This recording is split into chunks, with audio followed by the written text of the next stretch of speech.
Bismillahirrahmanirrahim. Assalamualaikum warahmatullahi wabarakatuh. Ma'asyiral muslimin rahimakumullah. Pada kesempatan yang berbahagia ini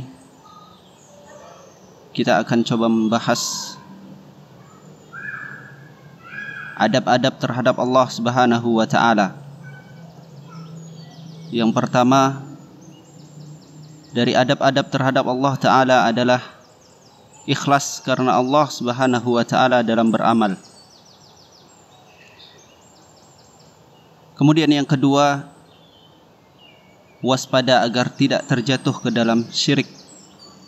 Allah Ta'ala berfirman, A'udzubillahi minasyaitonirrajim, walau asyraku lahabita anhum ma kanu ya'malun.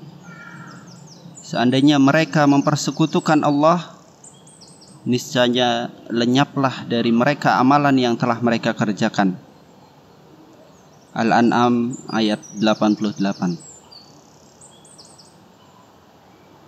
Maka dari itu, dari adab-adab terhadap Allah Ta'ala yang kedua ini, maka kita harus perhatikan dulu hal-hal mana yang menjatuhkan kita ke dalam kesyirikan. Dengan kita mengetahui hal-hal itu, maka kita akan bisa menghindar dari kesyirikan tersebut. Kemudian adab-adab terhadap Allah Ta'ala yang ketiga, yakni beribadah kepadanya dan menegakkan apa-apa yang difardukannya sebagaimana yang Dia perintahkan.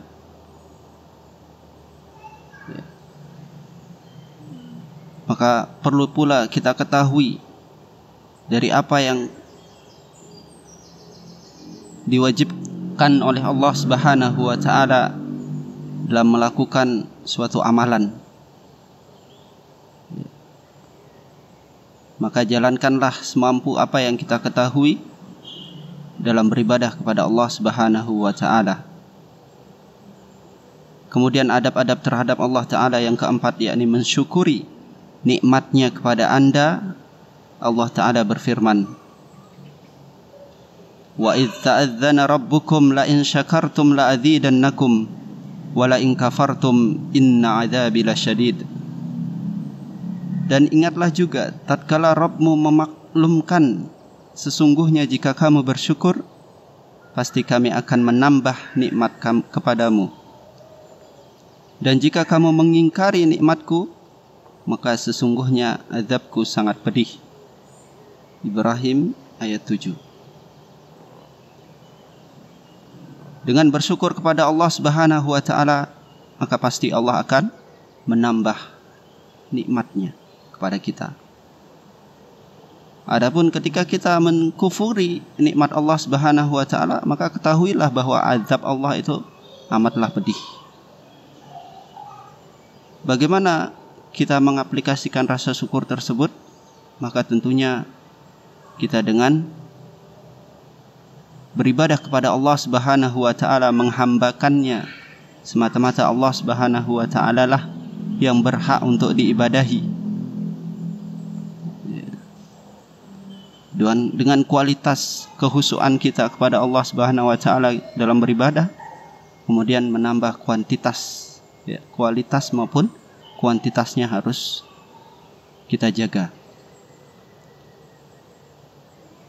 Kemudian adab yang kelima, yakni mengagungkan dan menghormatinya serta mengagungkan syiar-syiarnya. Allah Ta'ala berfirman, wa ma qadarullaha haqqa qadrih. Dan mereka tidak menghormati Allah dengan penghormatan semestinya. Al-An'am ayat 91. Kemudian yang ketiga, yang keenam, yakni tidak berkata atas nama Allah dengan tanpa ilmu. Allah Ta'ala berfirman, wala taqulu lima tasifu alsinatukumul kadhiba hadza halalun wa hadza haramun. Dan janganlah kamu mengatakan terhadap apa yang disebut-sebut oleh lidahmu secara dusta, ini halal dan ini haram. An-Nahl ayat 116.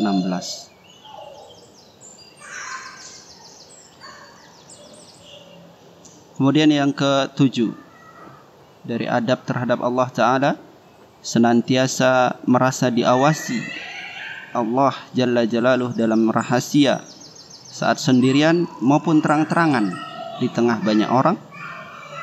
Allah Ta'ala berfirman, wa ya'lamu ma tusirruna wa ma tu'linun wallahu alimun bidzatis sudur. Dan dia mengetahui apa yang kamu rahasiakan dan apa yang kamu nyatakan, dan Allah Maha mengetahui segala isi hati. At-Taghabun ayat 4. Kemudian yang ke-8, ma'asyiral muslimin rahimakumullah, takut kepada Allah dan takut dari azabnya serta penuh harap kepadanya.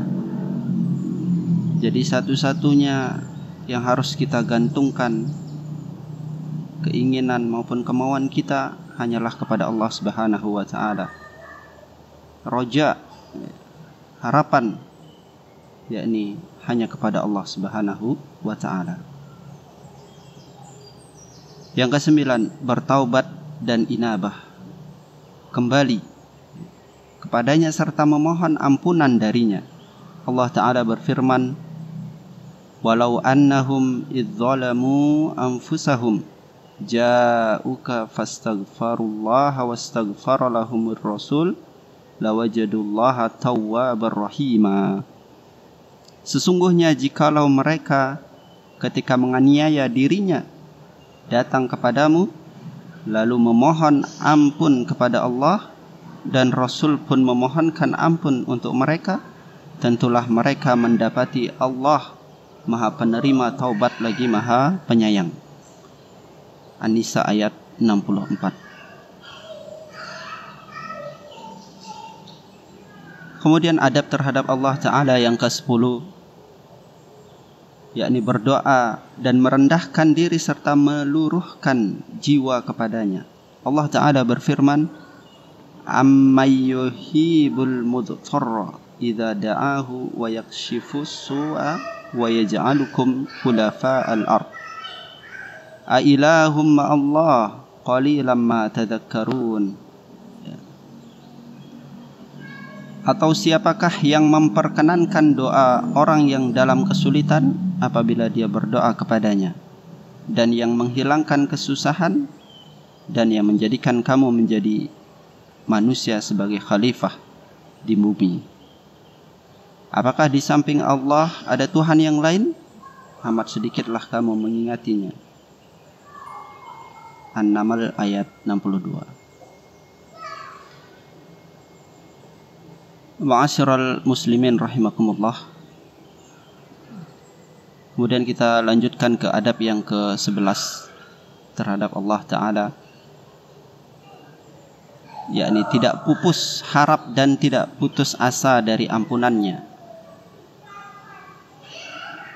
Sebagaimana Allah Ta'ala berfirman, qul ya ibadiyalladzina asrafu ala anfusihim la taqnatu min rahmatillah innallaha yaghfirudz dzunuba jami'a innahu huwal ghafurur rahim.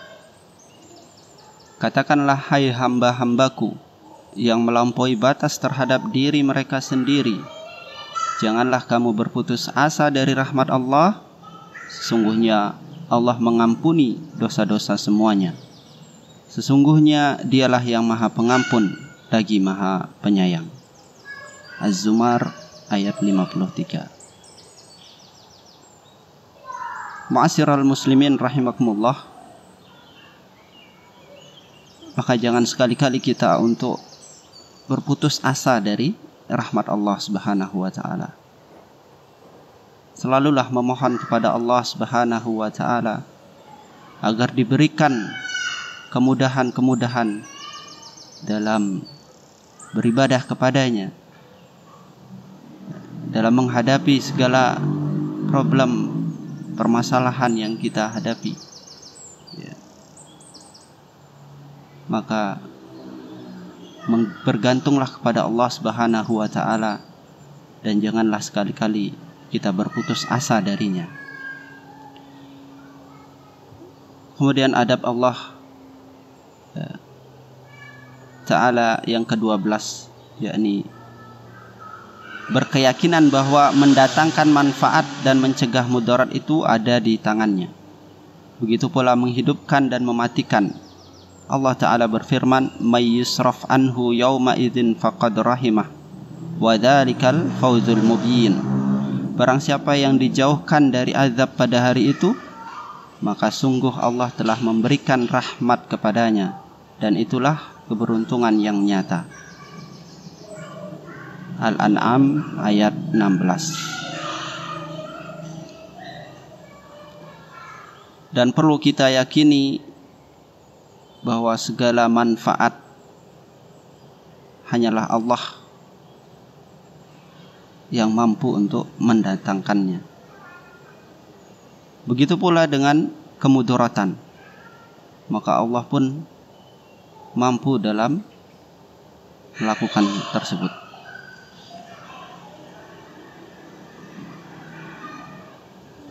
Kemudian yang ke-13 dari adab terhadap Allah Ta'ala, yakni berbaik sangka kepada Allah Ta'ala, sebagaimana firman-Nya, "Wa dzalikum dzannukum alladzi dzanantum bi rabbikum ardaakum fa asbahtum minal khasirin."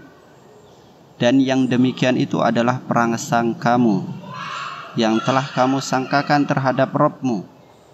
Prasangka itu telah membinasakan kamu, maka jadilah kamu termasuk orang-orang yang merugi.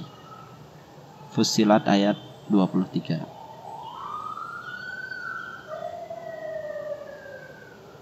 Kemudian yang ke-14, yakni bersabar menghadapi segala ketetapan takdirnya dan membenarkan kabar yang diberitakannya, serta melaksanakan apa-apa yang diwajibkannya.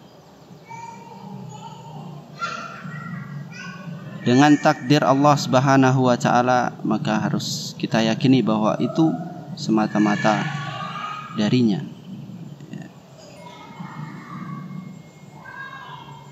Kemudian laksanakanlah apa-apa yang menjadi kewajiban yang telah ditetapkan untuk senantiasa kita melaksanakannya. Dengan kewajiban itu, maka kita harus melaksanakan. Apabila kita langgar, maka harus siap menerima konsekuensinya. Ma'asyiral muslimin rahimakumullah. Kemudian adab yang ke-15, tetap konsisten menjaga perjanjian dengannya.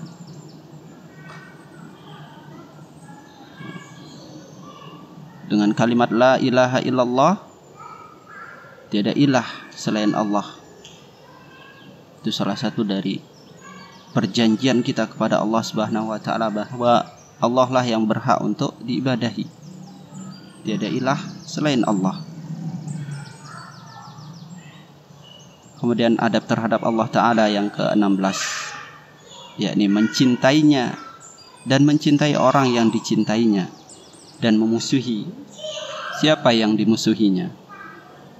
Tentunya Allah Subhanahu wa Ta'ala akan mencintai hambanya yang taat, patuh terhadap aturan-aturannya,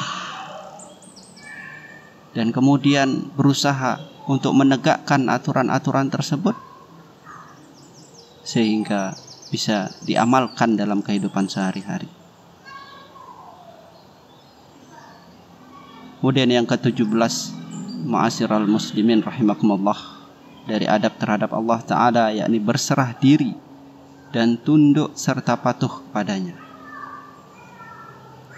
Pasrahkanlah jiwa raga kita, pikiran kita, amaliyah kita hanya semata-mata mencari ridha Allah Subhanahu wa Ta'ala dengan ketaatan-ketaatan yang kita lakukan dalam kehidupan sehari-hari. Kemudian yang ke-18, yakni berhukum dengan syariat dan perintahnya dalam segala urusan hidup. Maka kita wajib untuk berhukum dengan syariat Allah Subhanahu wa Ta'ala. Kemudian yang ke-19, yakni senantiasa berzikir, mengingat dan menyebutnya. dalam kondisi apapun, terlebih lagi ketika kita mungkin dalam keadaan gersang hati kita, maka bersegeralah untuk berzikir kepada Allah Subhanahu wa ta'ala. Karena dengan berzikir itulah hati ini menjadi tenang. Kemudian yang ke-20, ma'asyiral muslimin rahimakumullah, atau adab terhadap Allah Ta'ala yang ke-20, yakni malu terhadapnya dan senantiasa khawatir jangan sampai terjatuh dalam maksiat kepadanya, serta berusaha menghindari sebab-sebab yang mendatangkan murka dan hukumnya. Allah Ta'ala berfirman, "Falyahdharil ladzina yukhalifuna an amrih an tusibahum fitnatun aw yusibahum adzabun alim." Maka hendaklah orang-orang yang menyalahi perintahnya takut akan ditimpa cobaan atau ditimpa azab yang pedih. An-Nur ayat 63. Ma'asyiral muslimin rahimakumullah, dari ke-20 adab terhadap Allah Ta'ala yang baru kita dengarkan bersama, maka marilah kita berusaha semaksimal mungkin untuk bisa melaksanakan adab-adab terhadap Allah Ta'ala tersebut. Mungkin ini yang bisa kami sampaikan, kurang dan lebihnya kami mohon maaf. Wabillahi taufiq wal hidayah, waridha wal inayah. Wassalamualaikum warahmatullahi wabarakatuh.